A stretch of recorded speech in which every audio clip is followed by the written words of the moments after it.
need to understand that the only asset that they have is the staff. The only asset that they have is us.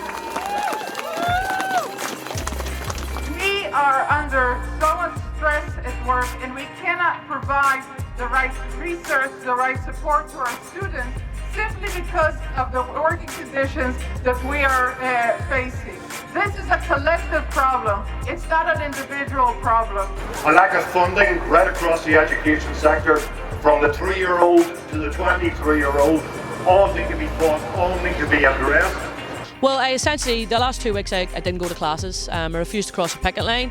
That's not easy to do. It's coming up to exam periods and stuff like that. But all the unions are taking strike action at the minute, are engaged in trying to stop the race to the bottom. Terms and conditions are being forced downwards, and no matter what profession students go into or what job you go into, if you're going into a world where those terms and conditions are going downwards, it's going to be worse off for you.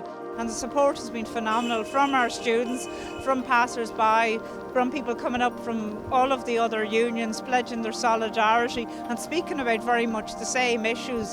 So I think people just really are at a tipping point, are fed up and see that there's a need for change.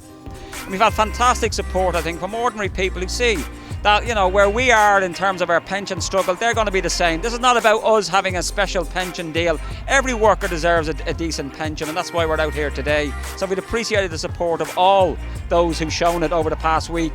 Well, as a result of this action, which has been replicated across the UK, the employers have now said that they will reopen negotiations with us over the issues of casualisation, the gender pay gap, increased workloads, and also they are prepared to come back and have further discussions with us on pensions.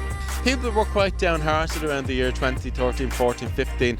People felt that we couldn't challenge the system, an awful lot of doom and gloom, and certainly things were getting worse. What we've seen since our trade union has started growing is that people are more hopeful, and that is priceless. That means so much.